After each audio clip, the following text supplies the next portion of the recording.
বালুরঘাট শহরের ট্যাঙ্ক মোড়কে নতুন করে সাজানোর উদ্যোগ নিয়েছে বালুরঘাট পৌরসভা। শহরের প্রবেশদ্বারকে ঝাঁ চকচকে করা হবে।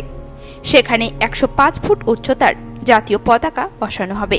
পাশাপাশি ট্যাঙ্কটিকে আরও উঁচুতে বসানো হবে এবং গোটা এলাকার সৌন্দর্যায়ন বৃদ্ধি করা হবে। বৃহস্পতিবার ভিত পূজার মধ্যে দিয়ে আনুষ্ঠানিকভাবে কাজের সূচনা করা হয় বালুরঘাট পৌরসভার পক্ষ থেকে। এদিন উপস্থিত ছিলেন বালুরঘাট পৌরসভার চেয়ারম্যান অশোক কুমার মিত্র, এমসিআইসি মহেশ পারেখ সহ অন্যান্য পৌরকর্মী ও জনপ্রতিনিধিরা। মূলত ট্যাঙ্ক মোড়কে কিভাবে সাজানো গোছানো হবে তার ছবিও এদিন প্রকাশ করা হয়। ছবি প্রকাশ করেন বালুরঘাট পৌরসভার চেয়ারম্যান অশোক কুমার মিত্র সহ অন্যান্যরা।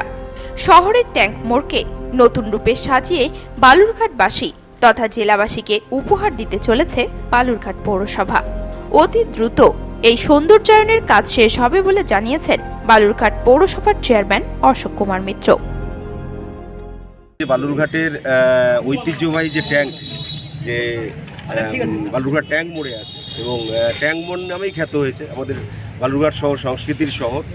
আর সবচেয়ে বড় জিনিস হচ্ছে এই ট্যাঙ্কটি আমাদের ভারতবর্ষের স্বাধীনতা সংগ্রামের ইতিহাস এবং বালুরঘাটের ইতিহাসকে অনেক উপরে তুলে ধরেছেন, আমাদের শহরকে চিনিয়েছেন একটা ঐতিহাসিক স্থান হিসেবে।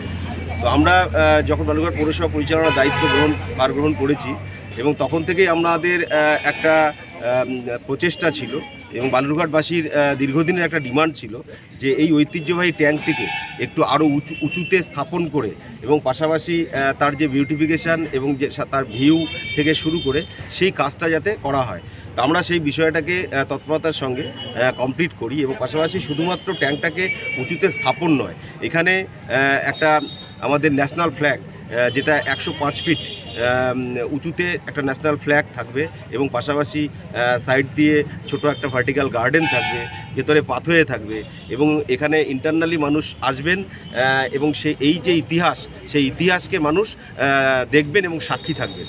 তার যে ব্যবস্থা, তার যে কাজ করার যে আমরা যেটা শুরু করেছিলাম, সেই কাজের সমস্ত টেকনিক্যাল প্রসিডিওর কমপ্লিট করে সেই কাজটা আজকে আমরা শুরু করলাম।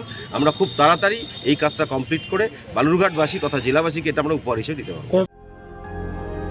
বালুরঘাট থেকে রিপন ভৌমিকের রিপোর্ট, নিউজ টুডে।